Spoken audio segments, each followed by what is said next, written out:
Good evening, ladies and gentlemen. It is a pleasure for me to be here in warm Zimbabwe, about 27 degrees centigrade. My presentation this evening is about project managers are strategic leaders. I'll start by just telling you how I'm going to do the presentation. Firstly, I will just look at why project managers need to be strategic leaders, and then a brief look at the PMI Challenge Triangle. I'll go into strategic leadership case studies just to look at how leadership affects failure or success, and then how project managers become strategic leaders. I've got two quotations there. The first one says, leaders must be close enough to relate to others, but far enough ahead to motivate them. So this is what I'm hoping that the project managers will get to understand. And then the second one says, I start with the premise that the function of leadership is to produce more leaders, not followers. So I'm quite glad here that I'm among leaders. No. Why project managers need to be strategic leaders. This is a research that was done in the UK on GDP evolution of the economic history. So it was showing that in the early 1900s, in an organization, there was probably 95% operations and 5% were projects, and we've just been told about all the first industrial revolution, second, third, and fourth industrial revolution. So right now we're in the fourth industrial revolution, and we're finding that around about 2010, according to this research, there was a shift. There was 40% projects and 60% operations.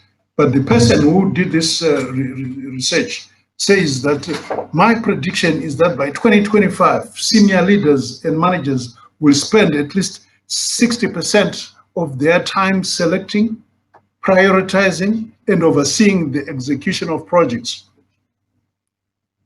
So we see that in any organization, we're going to have more projects than operational work. For anybody, it doesn't matter which department you are, even if you're in HR or finance and so on, the chances are that the work that you'll be handling or participating in will be more projects than operations. Now, let me just, we're in the project economy, and I'll just say what is on the PMI website as such. It says that project economy is one in which people have the skills and capabilities they need to turn ideas into reality. So mark the word skills and capabilities there. And then it says it is the organization, it is where organizations deliver value to stakeholders through successful completion of projects, delivery of products, and alignment to value streams. And then it says, and all of these initiatives deliver financial and societal value. So on the right side, I'm showing the balancing rocks. I think they are from Lombosha, there, where we start with the skills, which you need to do projects, and then you deliver products, and then finally you deliver value. 4 imperatives for executing strategic initiatives. This is from the Boston Consultancy Group and PMI study they did in 2013. So you start with focus on critical initiatives. You provide senior leaders with true operational insight through meaningful milestones and objectives for critical strategic initiatives. So mark the word strategic there, because my discourse is on project managers being strategic leaders. And then you institute smart and simple processes. You establish program level routines that track these milestones and objectives, communicate progress, and help identify issues. Thirdly, you foster talent and capabilities. You develop and nurture the right technical, strategic, and business management and leadership skills and capabilities within the organization. This is basically the talent triangle. Lastly, you encourage a culture of change. I think throughout the speakers who have spoken before, we have been talking about change, been talking about agility. So that's, you encourage a culture of change, actively build organization-wide support for and commitment to strategic initiatives, implementing the change management as a real competitive differentiator. So let's have a brief look at the PMI Talent Triangle. That's the triangle there showing you the technical project management side, the leadership, and also the strategic and business management, strategic and business management competencies that you need. So there was a survey that was done in 26 on the PMI triangle. The question was asked, which is the most challenging talent from PMI talent triangle? And the respondents said this. 16% of them said it is the technical project management. 38% said it's leadership. And 46% said it's the strategic and business management.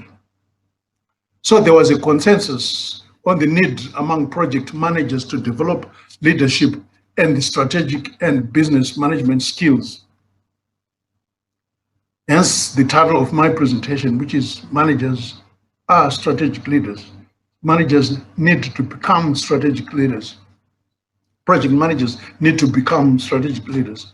And the question is, how can PMI and PMI Zimbabwe chapter help project managers in upskilling in the areas of strategic and business management and leadership?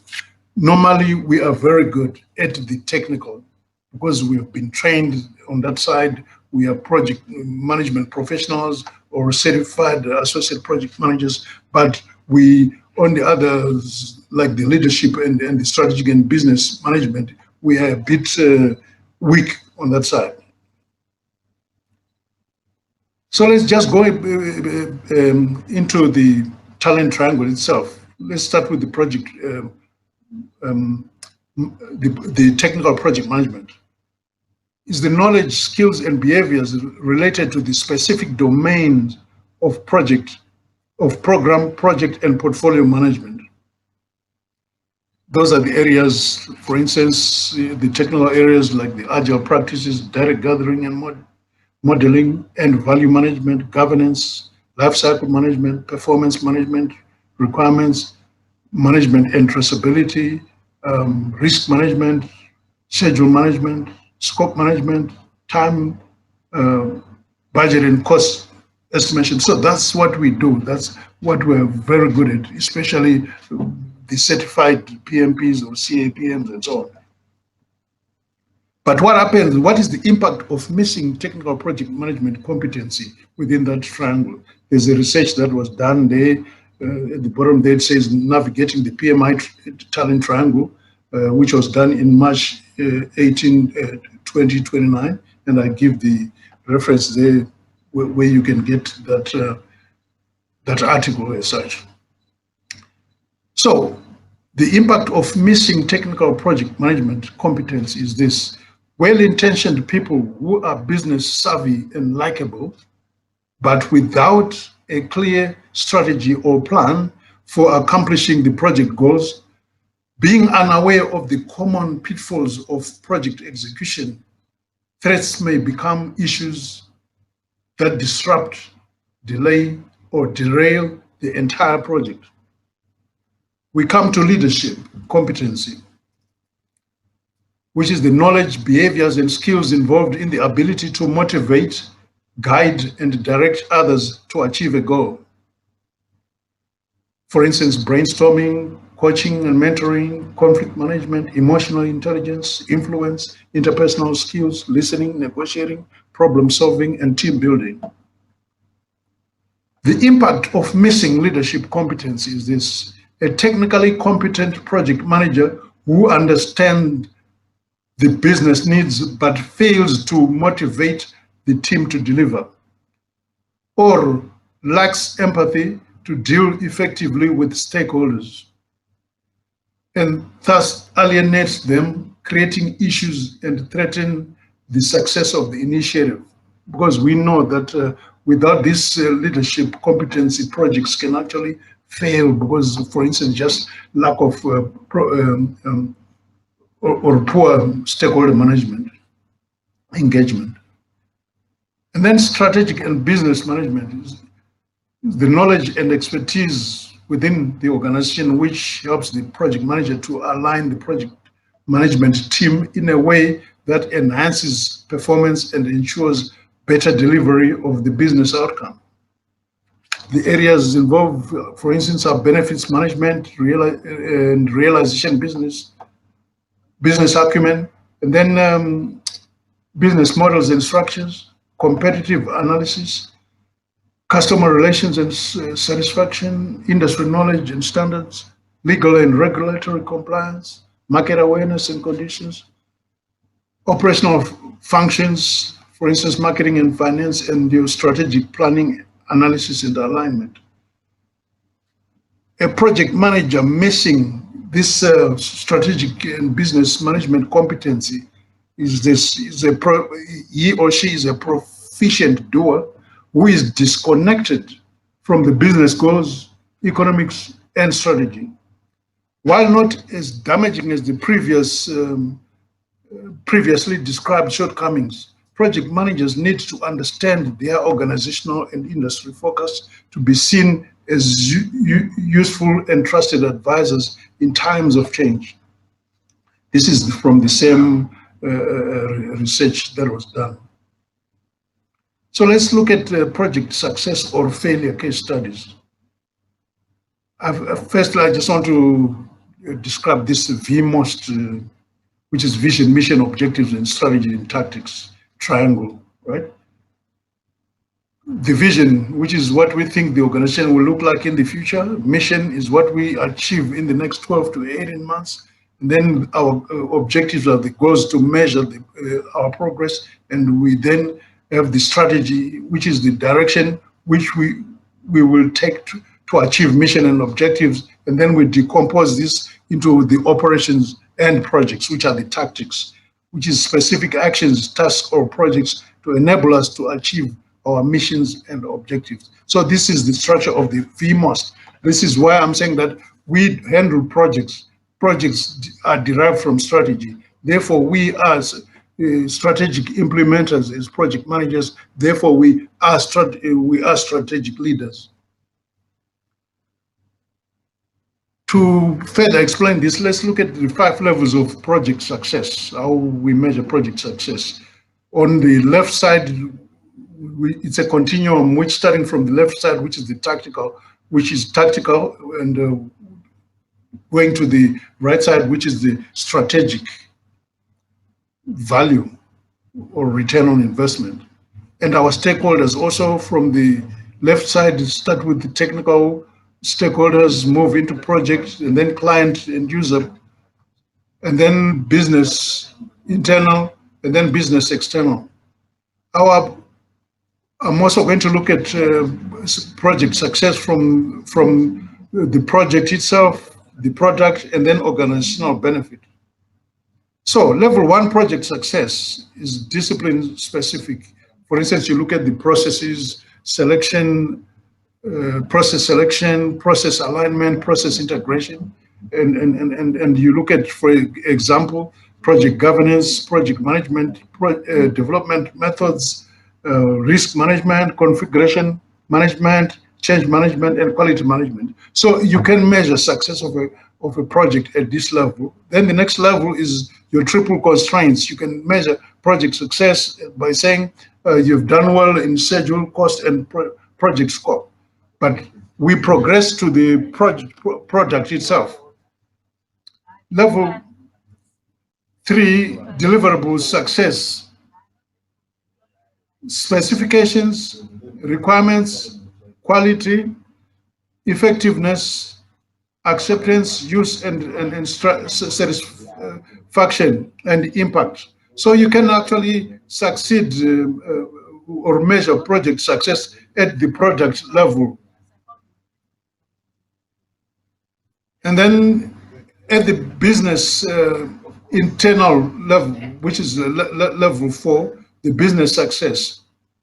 You can look at measures project success.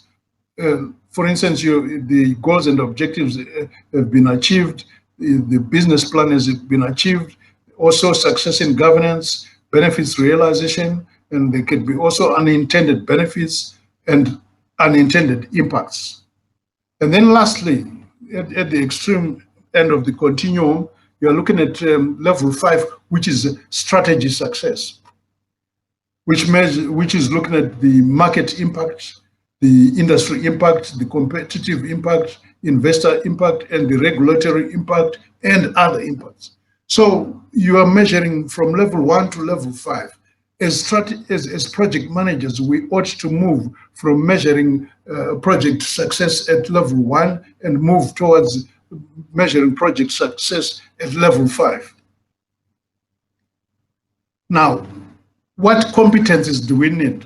Here I just give a depiction. You can see the mixture of competencies there according to the triangle. Those colors, the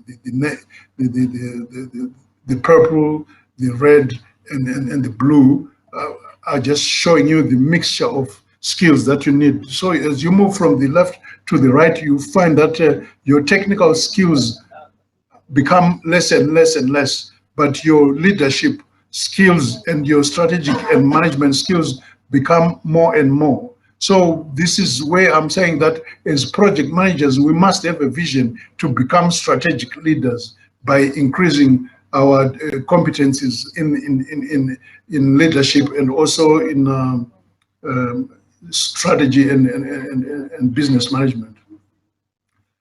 Let me look at examples of project failure. We start with decisions, right? Project failure is caused by dysfunctional and ineffective decision making. For instance, lack of situational awareness, inexperience in training issues, cognitive biases, political issues, lack of trust and openness, misguided goals, communication problems, and dysfunctional corporate culture. This leads to actions, drivers, and contributing factors. For instance, the trigger events, individual actions, mistake, or events that trigger or contribute to failure. Then you've got behavioral patterns, like the broad patterns of behavior and structural issues within which the chances of failure are increased. And lastly, you've got outcomes, symptoms of failed or failing projects, scope creep, schedule slippage, cost overruns, quality problems, products that do not meet business needs, elevated staff turnover, loss of market share, and loss of revenue. Now, I'll give an example. For instance, the case of the Boeing 737 MAX, one of the biggest disasters as such.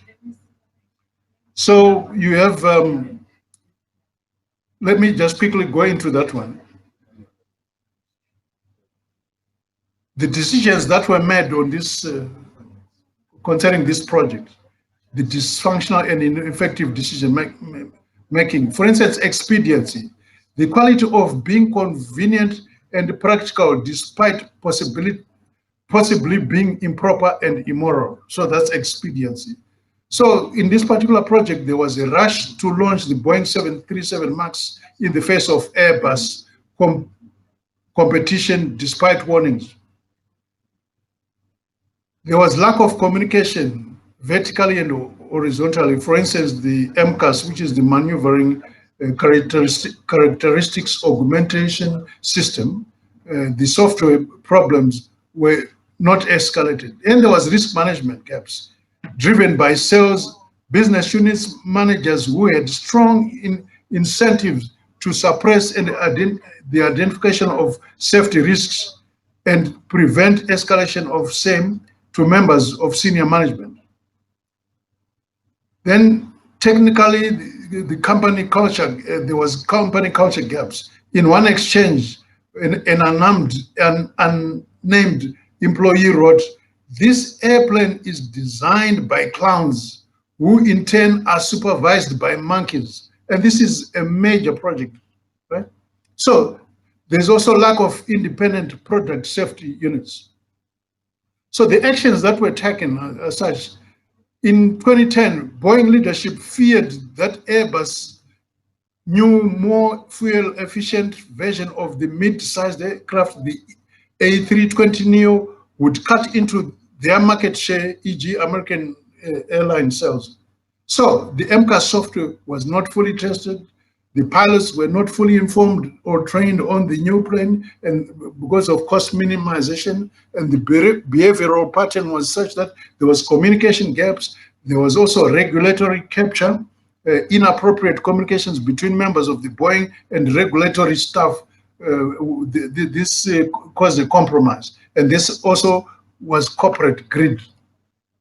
What was the outcome? The outcome is that there was a 2018 Lion Air crash, killing 189 abroad. Then there was also Ethiopian airline crash, killing 157 aboard. And then there was, of course, ramifications of financial ramifications where Boeing posted a company record loss of 2.9 billion in its second quarter 2019. Their market capitalization went down 25%. The 737 MAX was grounded with a potential cancellation of orders of 600 billion, and then compensation to bereaved families of 100 million, and then compensation to customers who had loss of business due to delayed deliveries. So there was a lot of outcomes of project failure because of bad strategic leadership. So in conclusion, I'm saying, as us as project managers, we would be given such a project to lead, and therefore we need to be very much well balanced according to the talent triangle. We need to develop technically, in other words, continued certification training in CAPM, which is the Certified Associate Project Management, PMP, Program Management Professional, Portfolio Management Professional, Business Analysis, Agile, etc. All those certifications, those are the technical certifications that we need. We need to continue attending seminars and special webinars. We possibly need to put in place a mentoring and coaching program, and also practical experience. And for the strategic and business management, we need specialized training in business fields, e.g. marketing, finance, or you can go and do your MBAs, etc. And then we need, from say PMI, webinars on specific strategic and business management topics, but you can also just do your own research or training. And mentoring and coaching, we need to put that in place. And then practical experience. We need practical experience and personal research and reading. And also for leadership, webinars like this one we were having, specific to leadership training, mentoring and coaching. I believe we need to put in place a vehicle for mentoring and coaching in this area, and then practical experience, lessons learned, and personal research and reading. There is quite a lot of training that we can do personally. But my last word there is to fellow project managers is, ask not what PMI's Zimbabwe chapter can do for you, but ask what you can do for your chapter. This is an adaptation from John F. Kennedy's inaugural address when he became president in 1961. I thank you very much.